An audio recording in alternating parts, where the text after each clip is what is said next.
యోగాతో బరువు తగ్గటం సులభం కేవలం 21 రోజుల్లో.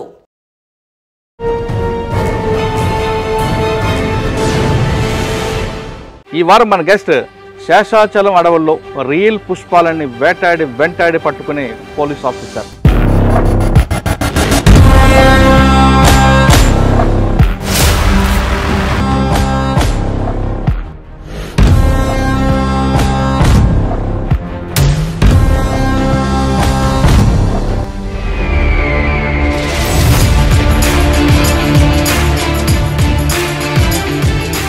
సినిమాలో షెకావత్ లాగా ఉంటారు కానీ అంతకన్నా ఎక్కువగా పనిచేస్తారు. ఆ టీం అంతా కూడా వాళ్ళని వేటాడి పట్టుకుంటారు.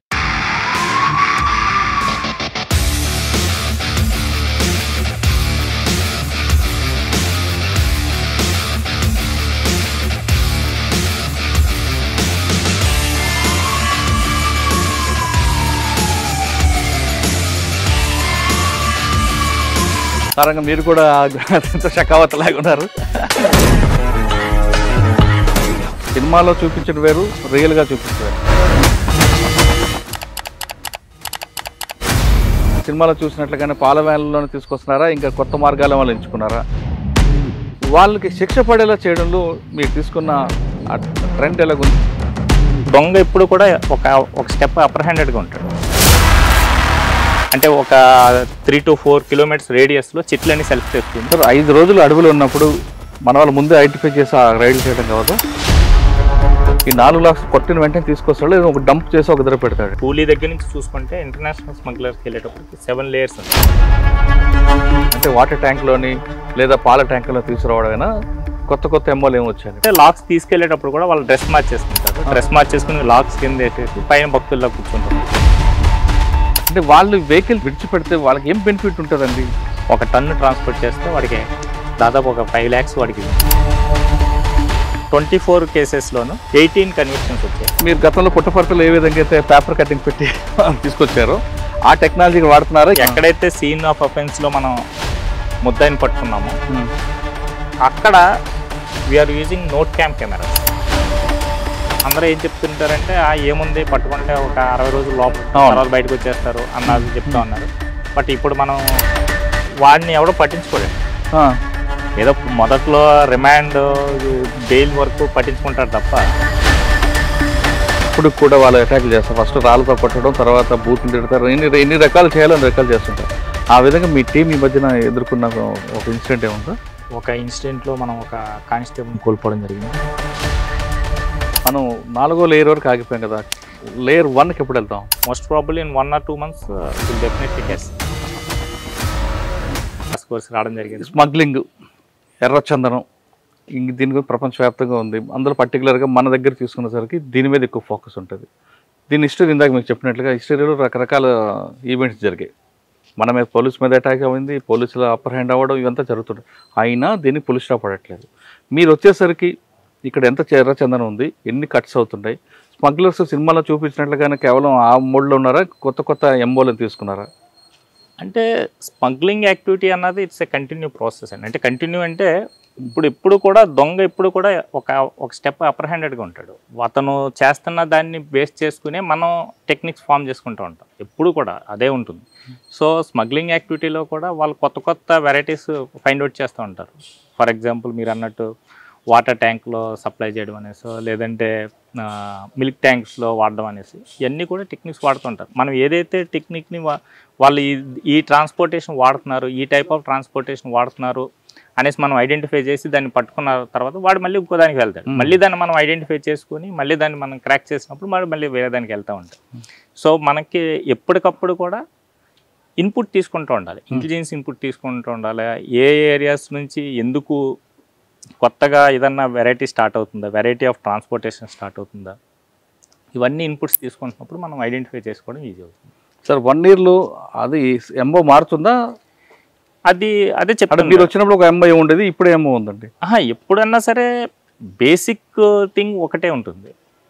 ఖచ్చితంగా వాడు కూలీలు వస్తారు, కూలీలు ముందు రోజు దిగుతారు, దిగిన తర్వాత ఫారెస్ట్లోకి వెళ్తారు, ఫారెస్ట్లోకి వెళ్ళి పట్టుకుని వచ్చిన తర్వాత ట్రాన్స్పోర్టేషన్లో ఈ ఎంఓస్ అన్నీ వస్తాయి. మనం కూలీస్ని కానీ ఎవరైతే మెయిన్ మేస్త్రీస్ ఉన్నారో వాళ్ళని ఫాలో అవుతున్నప్పుడు మనకి ఆటోమేటిక్గా ఇన్పుట్స్ మనం డెవలప్ చేసుకుంటూ ఉంటాం. ఇన్పుట్స్ డెవలప్ చేసుకుని మనం ఇచ్చేసుకోవడం.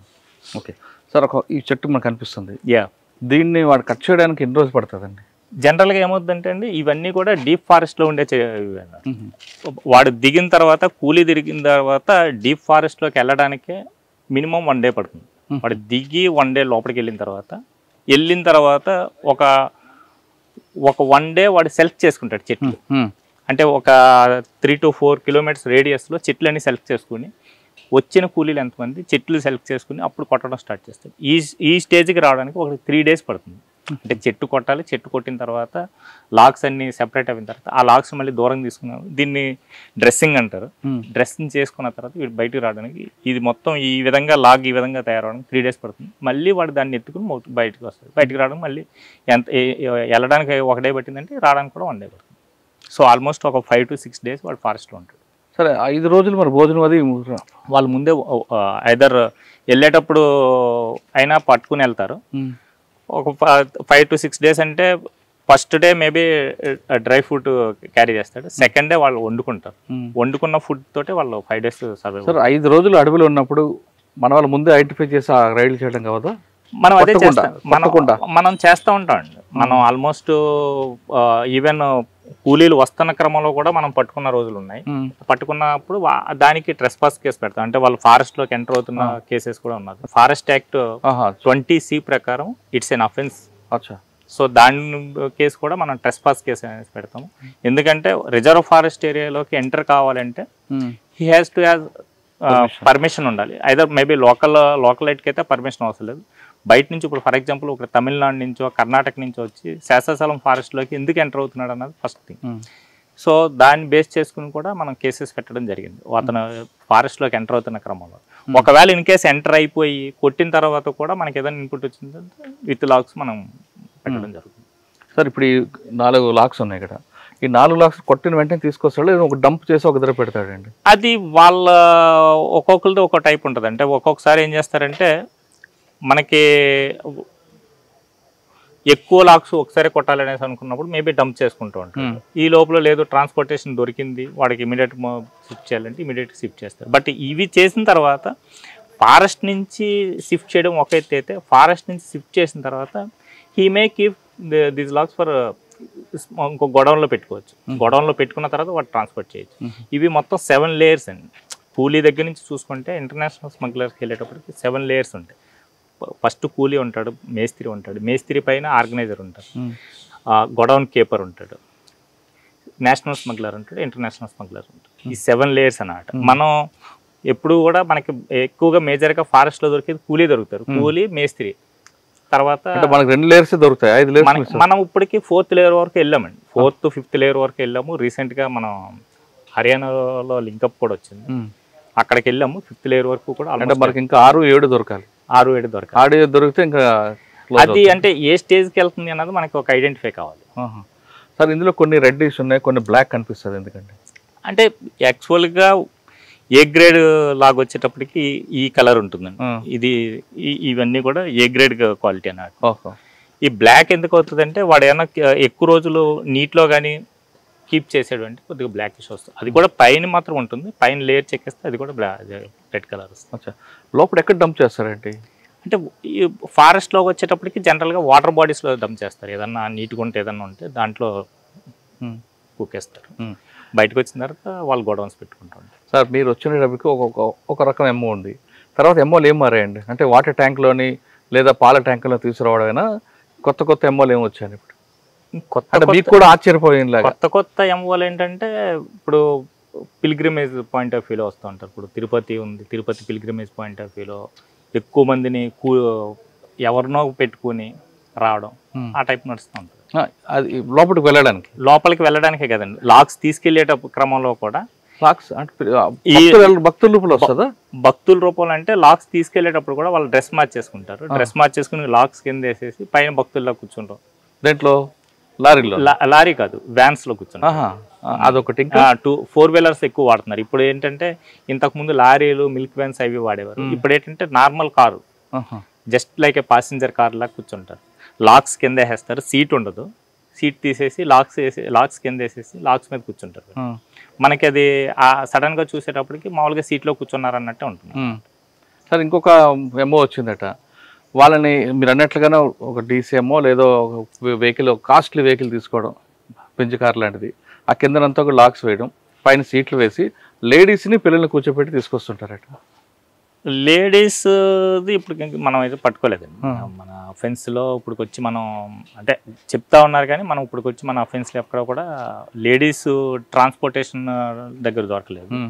అదర్ దాంట్లో దొరికారు కానీ లేడీస్ ఇన్వాల్వ్మెంట్ ఉంది. బట్ ట్రాన్స్పోర్టేషన్ టైం అప్పుడు లేడీస్ లేరు. బట్ కూలీలు వస్తున్న క్రమంలో అయితే మాత్రం లేడీస్తో పాటు వచ్చి దిగారు అనేసి మనకి ఇన్పుట్ అయితే ఉంది. కానీ బట్ ట్రాన్స్పోర్టేషన్ టైం అప్పుడు అయితే లేడీస్ అంటే ఒక సమాచారం ఉంది, వాళ్ళు ఒక మంచి బెంచ్ కార్లు ఇప్పుడు చూస్తున్నాం, పెద్ద పెద్ద కార్లు కనిపిస్తాయి, ఆ కార్లోనే కిందన వేసి పైన లేడీస్ కూర్చోపెడితే పిల్లలు పెడతారు. ఎప్పుడైనా పోలీస్ ఆపితే ఆ పిల్లల్ని గట్టిగా గిచ్చితే పిల్లలు ఏడుస్తుంటారు. దాంతో మీరు కూడా పిల్లల బండి కదా పంపించేస్తుంటారు.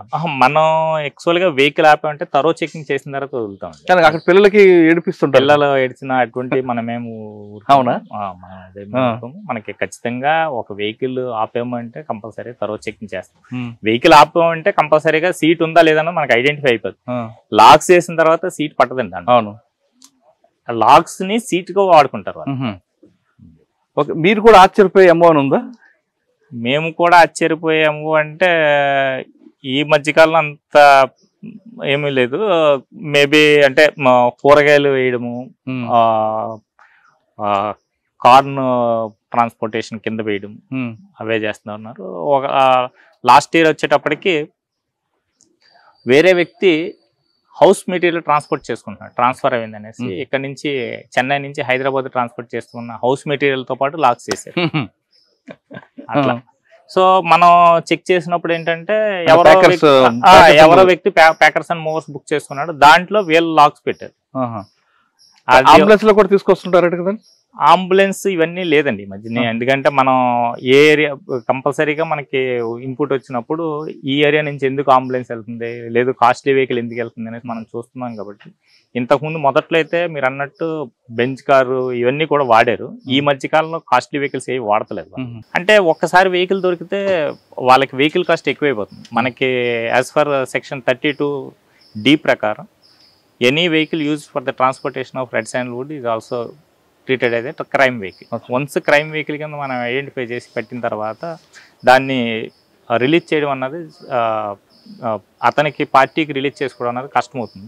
సో కాస్ట్లీ వెహికల్ ఏది పట్టుకున్నా కూడా ఆల్మోస్ట్ వెహికల్ కాన్ఫిస్కేట్ అయిపోతుంది, అంటే గవర్నమెంట్కి వచ్చేస్తుంది వెహికల్.